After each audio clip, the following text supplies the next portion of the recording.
This week I learned how to do a weekly update even later than usual.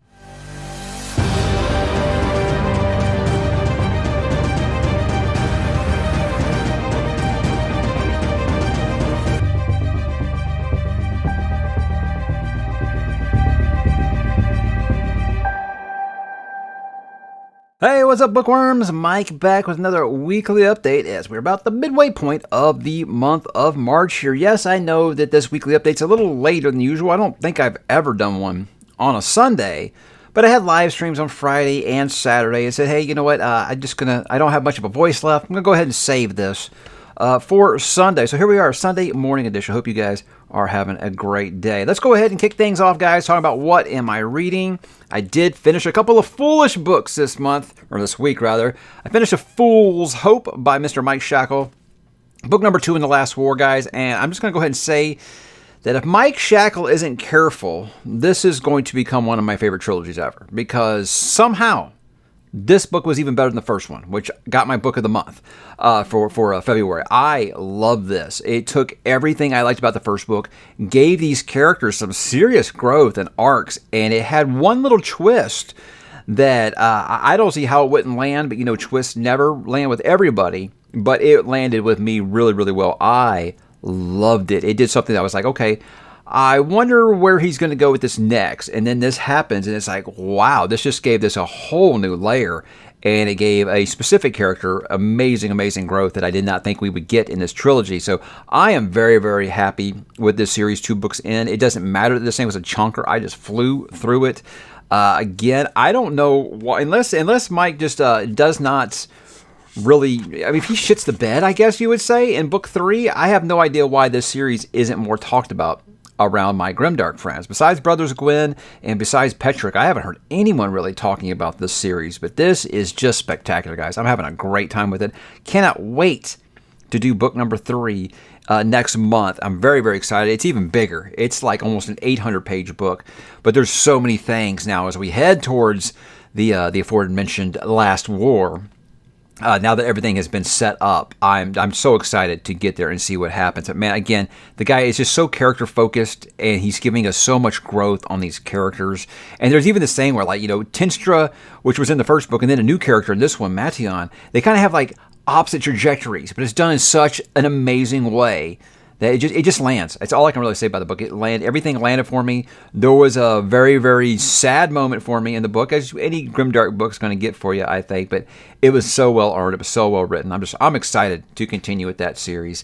And I did do this a little later than even I planned to do, guys, because I wanted to make sure that I finished this first. I almost finished it yesterday. I ended up finishing it this morning. I think I confused some people last week when I said that I was shelving it. What I was saying was I was putting it on the shelf means I'm not DNFing it. I think some people might have took that as DNFing it. Maybe I misunderstood in some of the reactions in the comments.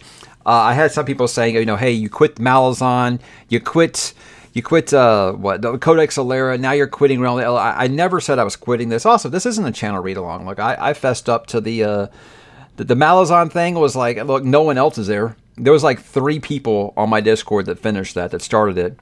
And I always said I'd come back to that later. And I spoke with those people that were left in that read-along first, if they were okay with me dropping out, and they all said yes. Codex Alera, yeah, that was on me. That was on me. This, I don't have an official read-along for this. This is just something that Philip and I are doing together. But anyways, I finished Fool's Fate. I have mixed feelings on it. I thought it was better than Golden Fool, but it's not very high on my list. If I was ranking them out of 9, it'd probably be number 7. And I think it's just some decisions she made. It wasn't as much the pacing in this one. I do think the narrative style is a little unusual, because I think the climax happens at about the 55-60% mark of this book. And then she has basically like a 300-page epilogue, which is fine. I'm one of those who likes all the endings of Lord of the Rings. You know, I'm fine with having a firm ending, but I do see that this feels like the end. This is starting to feel one of the things, like this feels like this was her planned ending. And I know that there's, 7 more books left in the series, including 3 more Fitz books. This definitely feels like the end for Fitz and the Fool. I really don't know where she's going to go with it. I'm obviously willing to find out. For me, guys, Tawny Man, I wasn't miserable with it. I just didn't like it as much as I thought I was going to, because Fool's Errand still is my favorite book in the series. Unfortunately, the two books that followed it up, really they're just above Assassin's Quest for me, which I really... But again, Assassin's Quest is the only book in the series, guys, that I actively dislike. There's just some decisions she made in here I wasn't really on board with. I'll talk about that more when I talk with the panel of the Elderlings, when we do Tawny Man. I would imagine sometime in April or so we might do that. But I don't know. I'm kind of. This is gonna be one I think that needs to marinate a little bit before I can make a final judgment on it, because I think that this would be one of the people, when they do a reread, that they might get more out of it when they're done with the series. They know where everything's going. Right now, I don't know. It would definitely be. I would put Live Ship first, Farseer second, and I would put this third comfortably. I'd feel very, very good about that. So again, I'm not miserable doing it. I know a lot of people think that I'm just like struggling through this. I'm not. I do have stretches where I'm like, I wish she would kind of get to it. And I have so many people explaining to me that that's not that kind of story. I get that, man. I get that. I totally get that.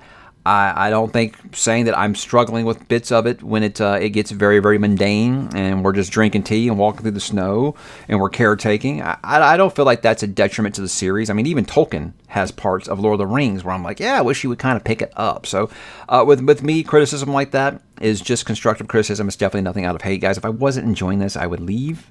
I would say, hey, that's a great ending. I'm going to go ahead and walk away there. I'm not doing that, obviously. But I do have to say that it's going to be a little bit of a break between Rain Wilds. Let me explain why. I know people are going to think, oh, because you didn't like that. No, that's not what it was at all. Philip and I got together, and in case you guys don't know, Philip does have a new book coming out this week. So Way of Edan comes out on Tuesday. Edan. I'm not really exactly sure how to say it. He said he doesn't care as long as people read it. So make sure you guys buy his book first off. But also, Philip and I both, so we might have overcommitted to our schedules a little bit. Philip's going to be making the rounds for his new book, and I want to make sure I give him some space to do that. So we said, why don't we just take April and May off and start Rain Wilds in June? That way, we still finish the series by the end of the year. So that's the plan right now. We'll be taking like a quick 2-month break while things get back in order. But also most of the big-time hobnobbers have told me you need to take a break between Tawny Man and Rain Wilds. So I understand that. That's fine. But again, this was something that we had actually planned before we even finished this. I mean, Philip still isn't done with this book. So it's just it's more of we're taking a break for other reasons. And I think that that's fine. That's fine. I just don't want anybody assuming that it's because Philip and or I hated this book. Not at all. I'm pretty sure Philip will say it's his favorite, because Philip's the most recent book in the series is always Philip's favorite. I love him for that. I also finished Battle of Labyrinth with my kid. Exciting. It's very exciting. I think this is probably my favorite book yet. He's saying he needs a little right now. He says it might be a second favorite, but it's my favorite book so far in this. I'm excited to where it's headed. I think it's going to be a great time. After we finished, we talked for about 30 minutes about what we think is going to happen in the last book. So exciting times, guys. It's just been so great sharing this with my kid, and the fact that here we are going to the last book in this little first series here, Percy Jackson. And he's just as excited. It doesn't feel like a chore or anything we have to get done. He's just as excited as he was, when we started. So it's been just very rewarding and great bonding time. And like I said, with stuff like that, I just hope it's something that he looks back on someday and says, hey, that's me and my dad did that. That was great. And like I talked about in my Narnia video, which I'll talk more about in a second, continue to pass those things down to their children. That brings me, guys, to what am I going to read? Well, I did start my Bag of Bones reread. Now, this is one that I said I don't remember a ton about it, except that it kind of felt, when I was reading Lisi's story, I was like, this kind of feels like Bag of Bones that may be like on a different path of the beam. And now that I'm rereading this, I'm like, yeah, this feels like Lisi's story on a different path of the beam. So I'd say about the 40% mark on that so far. As you know, guys, you can read a Stephen King book really, really fast after you've been reading like a Robin Hobb book. This is obviously going to be something really, really quick. But good timing. Good timing. I needed something like this. This is a book I feel like is very, very mixed and very divided in the kingdom. There's lots of people who love it, lots of people who do not like it. I like it a bit. I know that there's a lot of things where people were kind of frustrated. Really, Stephen, a writer, again, a widow, again, a midlife crisis, again. But this book is a lot more creepy than I remember it being. There's like some real haunting stuff going on here that I'm really, really digging on this reread. And I think it was one of those things that, like I've said with several of the things that he wrote in the 90s, is I just wasn't ready for some of that stuff when I was 16, 17, 20 years old. And I think now at this age, I'm more accepting of it. So I'm really liking Mike's journey in this book. I'm having a good time with it. There's some things, obviously, as always, when you read a book that's 25 years old, and can't believe this is 25 years old already, because I remember buying this in the store on day one. It's some things that you're going to look back and say, hey, you know what, that might not have aged the best. It's fine. It's always going to be like that when you read a book that's a little older. But I'm having a good time revisiting it. I'm like I said, I'm getting really, really just kind of spooked out of some parts. So yeah, I think it's some of the King's best stuff. Lots of slice of life, lots of some stuff that I think that someone in their 40s is going to enjoy. As Mike is 40 in the book, I think that's you're going to enjoy that much more at my age than obviously I did as a teenager. So I'm having a great time with it, and I'm hoping that it sticks the landing, because I really don't remember, guys. I really don't remember. I know it gets into like some almost like Camp Crystal Lake kind of creepiness. So I'm excited to see how it goes the rest of the way, because I already know I'm liking it more than I did that first time. So I'm very, very excited there. After that, guys, it's time. But the only thing I got left in the month is my other reread. It's this big boy, Storm of Swords, which just happens to be the best fantasy book of all time, in my opinion. So no matter how big and heavy, it's heavy. Good grief, heft on this sucker. It's one that I'm very, very excited to go back to, because this reread with Song of Ice and Fire, I haven't reread these books since right before the television show started. So it's been a minute. It has been a minute. Actually, because a Dance with Dragons came out like at the end of the first season. So I reread them all right before A Dance with Dragons came out. So it's been a while. So I really enjoyed my first two rereads in the series, and I have zero doubts that A Storm of Swords, a book that absolutely just like completely took over my life the first time I read it. And I called into work sick 2 days in a row that first time. I zero doubts it's still going to be just as amazing to me, and I can't wait to revisit it. As for The Last Olympian, that's the last Percy Jackson book. I talked to my son and asked him, hey, I actually have that on a list for this Keymark readathon that I'm a part of. Is it okay with you if we don't start until April the 1st? And he's like, what is that, like two weeks? I'm like, yeah. He's like, okay, I'll make a deal with you. So I'm like, oh great, he's negotiating if I'm going to read to him or not. His deal was, okay, well, we use that time to stay up late and play Zelda. And I'm like, twist my arm. We got Skyward Sword on the Switch, and they fixed the motion controls. You don't have to do this anymore to sword fight. You can use the controller now. So we're playing that together. So that was his bargain with me. And I said, I think we can make that happen. So very, very exciting times ahead, guys. And that's some very, very exciting times last week, because on this week on the channel, we did some things that I had a lot of fun with. A series that I'm interested in for 2024. I know some people consider this a little early to be talking about 2024. I do this video every April. And what it is I do 2 videos talking about 2024 every year. In April, I do this one, the series that I'm interested in. And I listen to feedback, I narrow everything down, and then later in the year, I'll make my video of series that I'm starting next year in permanent ink. That means no ifs, ands, or buts. I will be starting that series that year. So this is kind of like the primer, asking for feedback, kind of narrowing things down, adding things to it from recommendations. So I have no problems doing this a little early. I know, like I said, it does seem a little early to everybody else. And again, I look back at my one, I did like this for 2023, and half those series didn't make it to this year. So again, this is very much the, just kind of the setup, the asking for feedback, listening to suggestions and ideas thing. So that's what that one was about. But I had a great time with it, talking about some of those series I'm very, very excited about. Even more excited about a few of them now based on your feedback. So thank you so much for that. Then I did a Why You Should Read. I haven't done one of those in a long time, for The Chronicles of Narnia by C.S. Lewis. Now, I even say in that video that I know that my audience, they're probably not the target demographic for The Chronicles of Narnia or any children's literature for that regard. I still want to be able to talk about things that influence me greatly. And C.S. Lewis's his Chronicles of Narnia is the first fantasy series that I ever read. I read The Hobbit in 6th grade, and I read Watership Down. I didn't know, honestly, guys, like I said in that video, I didn't know that Lord of the Rings was the sequel to The Hobbit until I got to high school. So it was one of those things where I didn't consider reading The Hobbit the first series that I read, because I thought it was just a standalone book. And so I read those 2 books, and I was looking for something else, and everybody said, well, maybe you should check out Narnia. And I ate Narnia up, And it's a series that just really left a lasting impression on me. I admit that there's probably some nostalgia there. I don't know how you'll feel about it reading it as an adult for the first time. If you really never read it, as long as you go into it, expecting this is a children's book. But I never feel like it's inaccessible to older readers. I think it's a little more adult than Percy Jackson. It's probably more on a level of like a Harry Potter, I would say, where it's you could say, yeah, this was for younger readers, but it has very adult themes. It has a lot of darkness to it. And I just remember as a 12-year-old reading the end of Voyage of the Dawn Treader and the last couple of chapters of that taking me like 2 hours because I could not stop crying. So it's a series that'll always be important to me, and I talk about why in that and why I think that maybe people should give it a shot. I will accept that, some people are just say it's probably not for me. You might be right.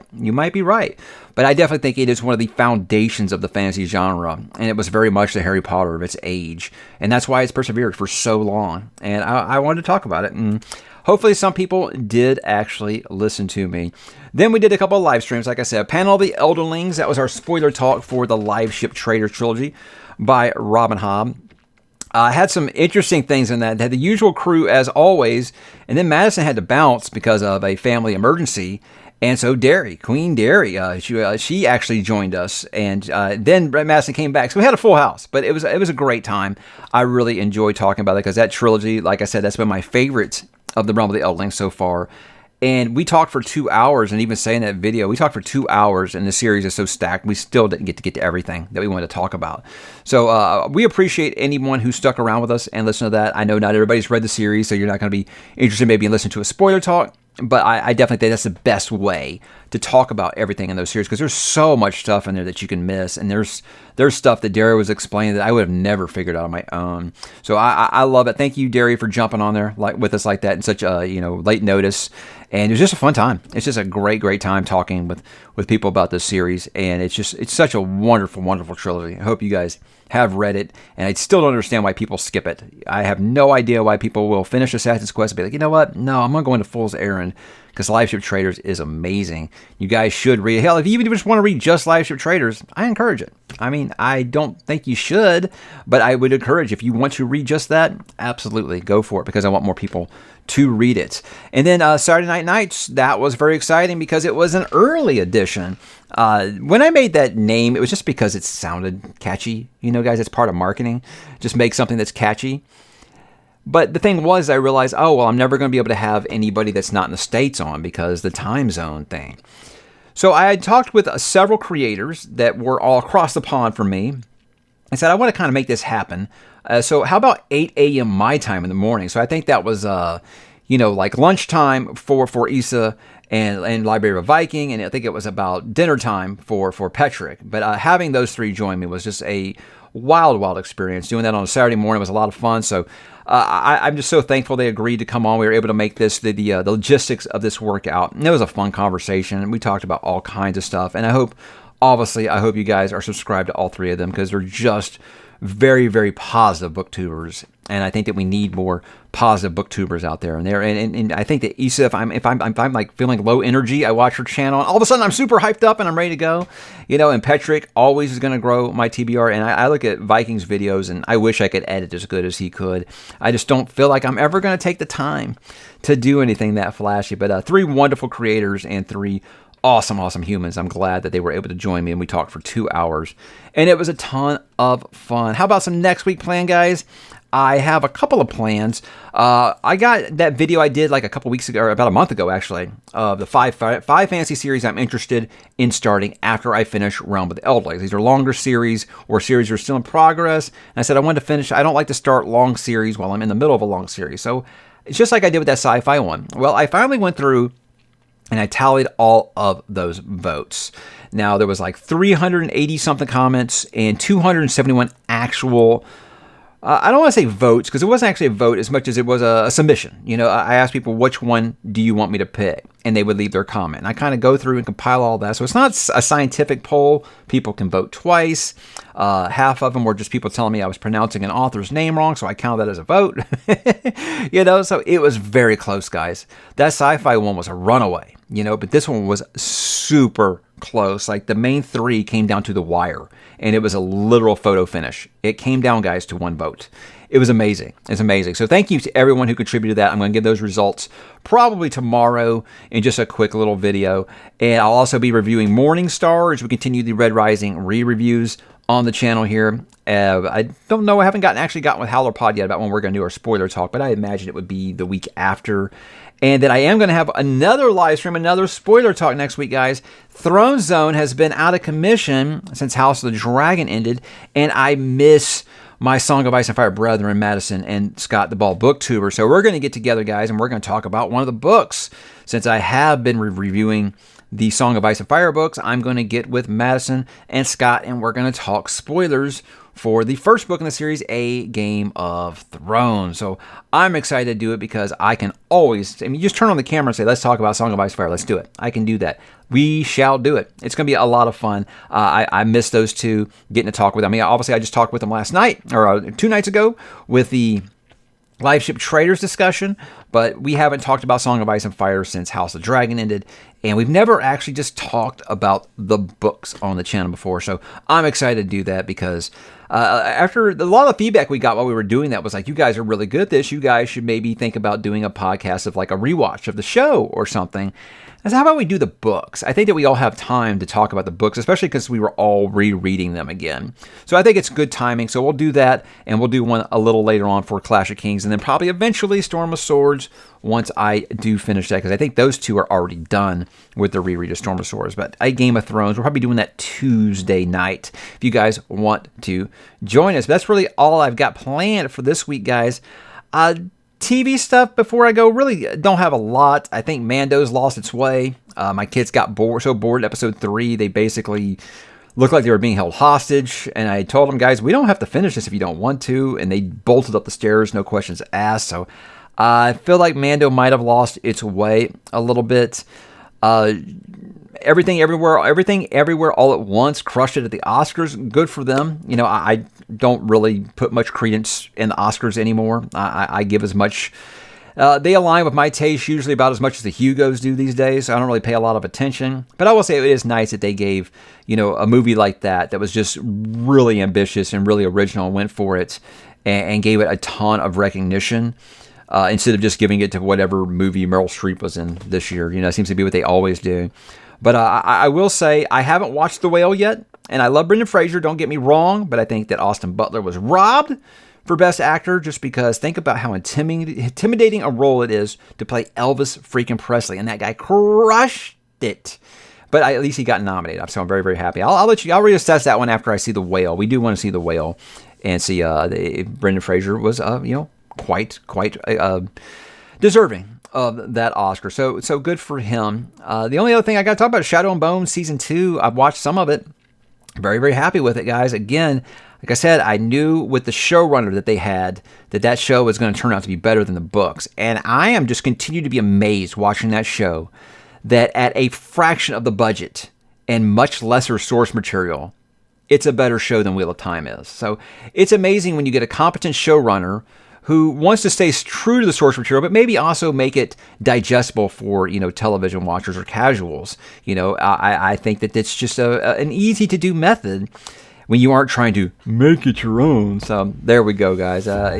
Take that for what you will. Look, I think that the Shadow and Bone books, clearly not for me, but the show has been really good, and the Six of Crows stuff on the show has just been excellent. I'm really, really into that stuff. So that's why I'm leaving it open to say that I might read Six of Crows someday. But guys, that was my week. What's your week looking like? Why don't you drop in the comments? Let me know what you're watching, what you're reading, what you're listening to, what you are playing, and I will talk to you there.